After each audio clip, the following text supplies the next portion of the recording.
はい皆さんこんにちは。今日はタイトルにもある通りですね、屋久島なんだっけ、ちょっと待って段取りが悪いな。なんだっけ、正式名称言わないとこういう時、屋久島一周ウルトラエコマラニック 100km の部門に出場します。ちなみにね、これねちょっと私のお気に入りのモンベルの帽子なんですよね。もうなんかね、モンベル最強すぎてモンベル以外の服着れない。はい、これモンベル以外の服なんですけど、はい、でこちらの大会は2027年の1月10日に鹿児島県の屋久島で開催されるウルトラエコマラニックになってます。エコマラニックっていうのはマラソンとピクニックを、混ぜたような概念の大会です。なのでそのガチでタイムを狙うっていうよりかは、ピクニック的な感じでね、食べ物だったり景色だったりを楽しみつつ走りましょうというようなコンセプトの大会になっているようです。はい、で私先日6月にですね、ムカつくダブルマラソン84キロ完走したんですけれども、もうウルトラマラソンがめっちゃ楽しい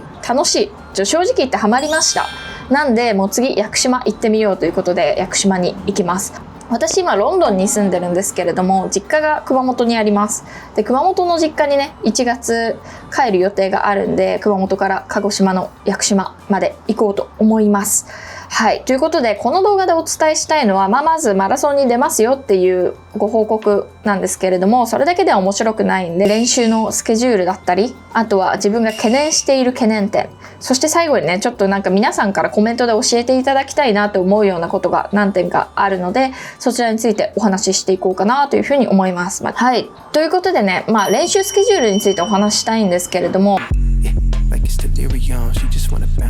今が8月の13日ですね。なんでだいたい5ヶ月くらい大会まで時間があります。なんでその各月何をしていくかっていうことについてお話ししていけたらなと思うんですけれども、まずはですね、この大会の私の目標は100キロを完走するっていう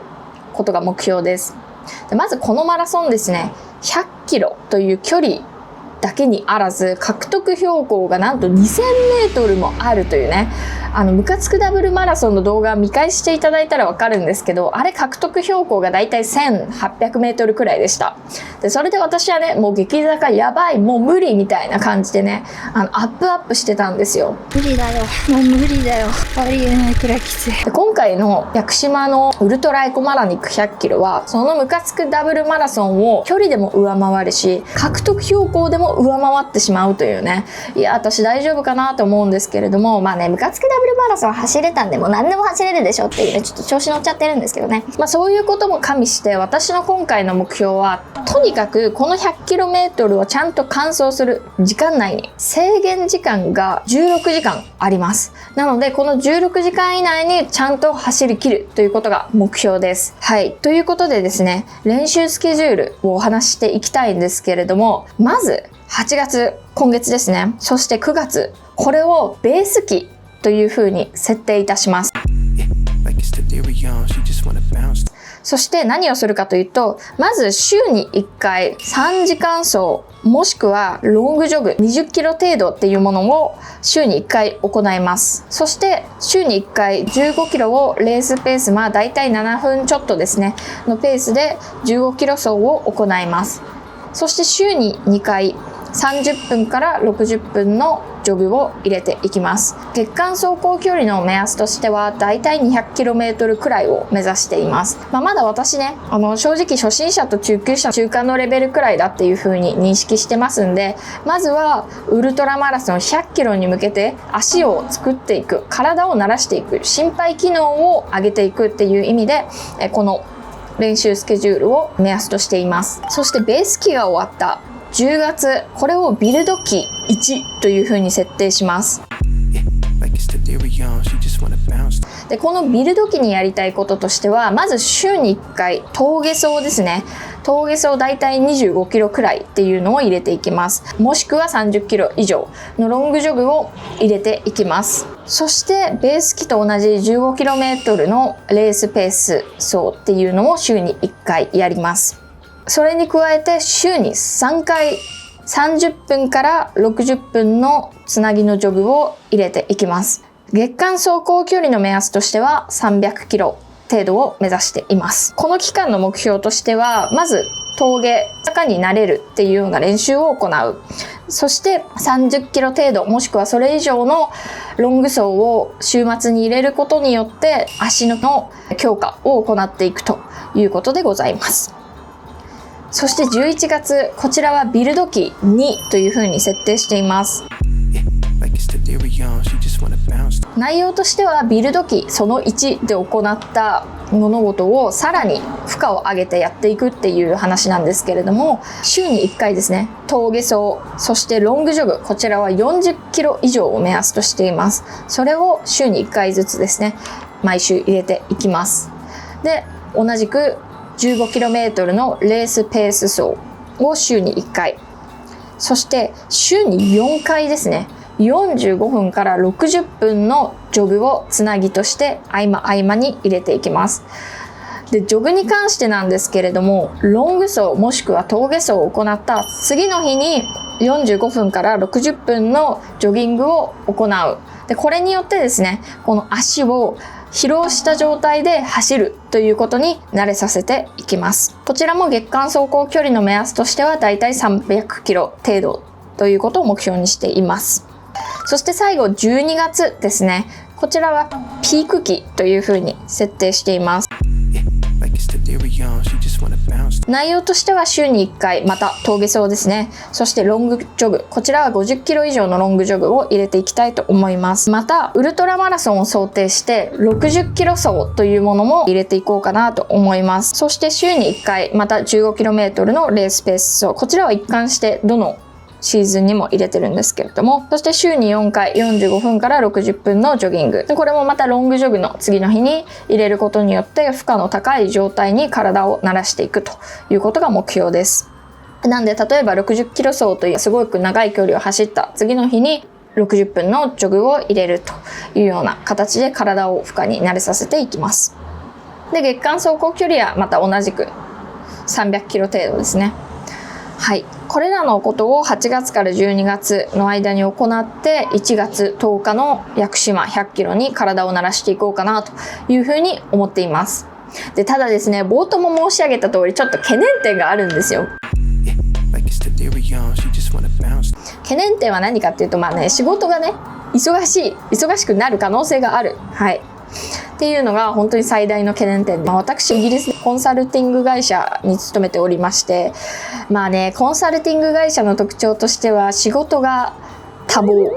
出張が多いっていうような特徴があります。なのでこの外的な要因に左右されて練習ができなくなる可能性があるんじゃないかなっていうところをちょっと懸念してるんですけど、その懸念点の私なりの解決方法としては、まず朝早起き頑張る。そして昼休みをちゃんと頑張って取って昼休みに走るとかね、そういうことを行っていこうかなというふうに思います。で、またもう一つの懸念点としては、ロンドンの冬って暗くなるのがめっちゃ早いんですよ。もうだいたい4時過ぎくらいに暗くなっちゃったりします。なので11月12月の練習方法としては、やっぱり朝早起きするか昼休みを頑張って取って昼に走るっていうような方向でいきたいと思います。で、2つ目の懸念点なんですけど、怪我ですね。はい。このウルトラマラソンを走ったりするような方々はもうご存知だと思うんですけれども、やっぱりマラソンっていう競技はね、怪我と隣り合わせだったりすることもあります。で、これに対する私なりの解決策としては、フォームをね、常に改善していくように心がけるであったり、あとはストレッチを運動の前、そして運動の後に入れるということで、体の柔軟性だったり筋肉のこりを解消して怪我をしにくい体にしていこうかなというふうに思います。で、また私このね、名探偵コナンのトレーニングノートっていうのを作って持ってるんですけれども、これね、ほぼ日手帳っていうブランド会社から出てるスケジュール帳なんですけど、このトレーニングノートにその自分が走っていて感じた痛みだったり、あとは筋肉の違和感だったりっていうのをしっかりと記録していきたいなというふうに思います。私の特徴上ね、なんかちょっと痛みがあってもなんか無視してなんか走っちゃうみたいな、でそして気づいた時には悪化してたみたいなことが前にあったんで、それを防ぐためにもちゃんとこのトレーニングノートになんか今日は膝がちょっと痛かったよみたいな、で今日は太ももがなんか違和感がある、張ってるなみたいな、そういうことをちゃんと書くことによって自分に痛みをまず無視しないっていうような、ことを徹底していこうかなというふうに思います。はい、ということで本日屋久島ウルトラエコマラニックの100キロを走るよっていう点と、あと私のトレーニング内容ですね、こちらをお伝えしていきました。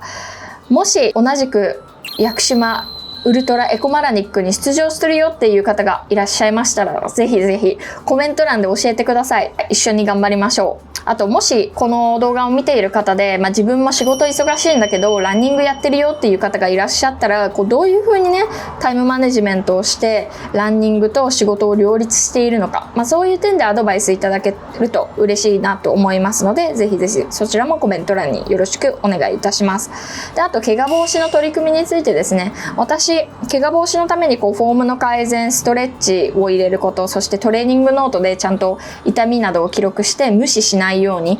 心がけるっていう点をお話ししたんですけれども、その他にもね、自分こういう風に怪我防止の取り組みをやってるよっていうことがありましたら、そちらもぜひコメント欄にお願いいたします。はい、私ね、正直ペーペーの初心者でこんなもうね100キロのウルトラマラソンに出るなんてもうちょっとおこがましいと思うんですけれども、ぜひね先輩の皆さん方何かお知恵がありましたらコメント欄に書き込みお願いいたします。はい、ということで本日の動画は以上となります。また練習の風景などをね Vlog に撮っていこうかなというふうに思うので、 Vlog の方も興味がありましたらぜひご視聴お願いいたします。ということで皆さん今日はありがとうございました。またねー。